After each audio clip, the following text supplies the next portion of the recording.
We are joined right now at the table by SEC Chairman Paul Atkins. We're thrilled to have you. Thanks for having me. A lot going on in Washington, as you know, drinking from a fire hose at this point. And we've got about 1 million questions about the market, about what you're doing, about what the regulatory landscape looks like. And so there's so many different places we can go.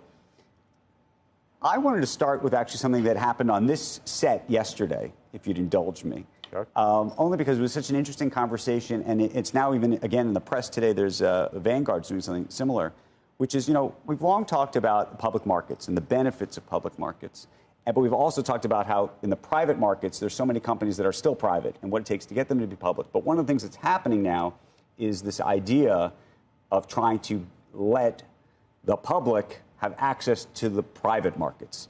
And there was a company that came on yesterday. They're, quote unquote, tokenizing, if you will, shares in a private company, in this case, SpaceX. You have Robinhood now doing something similar, but they're doing it outside of the United States in Europe. I'm so curious just how you, given where you sit, think about what's happening right now. Well, Andrew, it's great to be here. Thank you very much for you all having me.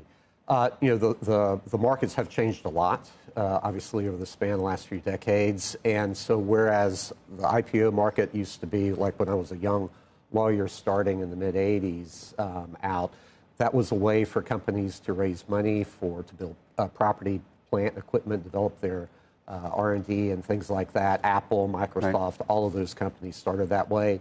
Now, fast forward to now, you have really robust private markets, and so there hasn't been that drive to go public. And part of that also is not just the capital that's there in the private market, but also the impediments to be a public company. That's litigation threats, just the cost of being public, and the other. And so what is the answer then? Is the answer to make it more attractive to be a public company, or is the answer to make private markets more accessible to the public? And more transparent. Right. I mean, that's a key aspect to this. Right. I mean, companies stay private for a reason. One of the reasons is they don't have to file as many things with the SEC. They're not the same disclosure requirements. But to protect investors, particularly average investors, you would think you want that transparency. Right. Well, so that's exactly true. The law is clear as to public companies and what needs to be disclosed. And so what my goal is to make IPOs great again, basically, is to, there's been a lot of red tape and a lot of impediments, as I mentioned. I think if we address those sorts of aspects, I think we can make the public market. What are the 1, 2, 3 top things that you think you need to do to make being a public company, as you say, great again? Well, first of all, the disclosure is important, but if you look at, I dare you all to look at an average 10K or a proxy statement and tell me, what actually is going on with the company. Over the years, there has been so much disclosure. A lot of it is CYA, basically, for potential lawsuits. So if we can address those sorts of aspects, I think we can make it better and more attractive to be a public company. In the meantime, though, there are these efforts taking place to effectively change what it means to be a quote-unquote accredited investor in private markets. Historically, you've had to have $1 million as a sort of threshold, with the idea being that if you're wealthy enough and have over $1 million, you can afford to lose money or do something that's quote-unquote more risky because you don't have all the same disclosure requirements in a private company. But you, I think, have a different view of this.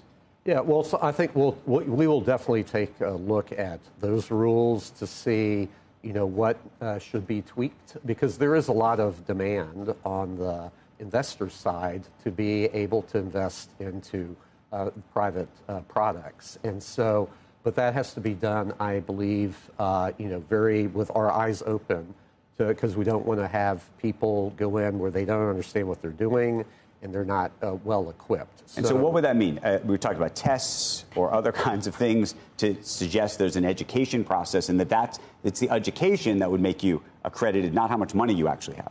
Well, so there are lots of different ways. I mean, part of the accredited investor standard came about because the idea is, well, if you don't know about it yourself, you can hire somebody, or you have the means to kind of ferret out the information and make decisions, or hire somebody to make decisions for you. So we need to take a look at that, but we also need to look at, for example, for long-term investing, for people investing for retirement in funds that are very long-lived. Right. The aspects about private markets is liquidity is not what it is in the public markets. Valuations are a little bit more tricky, let's just say. And so those sorts of things, you cannot go in to a private fund or a private investment and expect to turn that around. What do you make of these sort of tokenization efforts? I mean, it seems to me that we have rules. We could debate whether the rules are the right rules and maybe they should be changed. But given the rules that are in place and the intention of the rule today, it seems to me that the effort to sort of, quote unquote, tokenize something, an underlying asset, and to sort of use this structure is really effectively just a workaround to what the actual intent of the rule is. Well, I guess I disagree with that a bit, because tokenization is an innovation. And we at the SEC should be focused on how do we advance innovation in the marketplace. And so I would argue here over the last several years, the SEC has been standing athwart efforts to innovate in the marketplace because things have been unclear. The rules have not been clear. We've had regulation through enforcement. That day is over. We are now, my whole goal is to make things transparent, from the regulatory aspect, and give people a firm foundation upon which to innovate and to come out with new products, and so that they know what they're doing. I think there are two things to think about, Andrew, and that's tokenization of U.S. stocks, which is one thing which could drive a lot of cost savings for all parties I'm not against tokenization. I'm saying settlement times would be reduced. I'm talking about if you wanted to tokenize tokenizing SpaceX, which is a private company. And then there's also an access to private credit, I think you were mentioning, which is a complete individual investor access to private credit, which is also another sort of tricky area in that this is also, as you mentioned, it's not as much liquidity. Valuations are very difficult, particularly, I would imagine, for an individual investor. I mean, there are a lot of things here that are new frontiers for investors.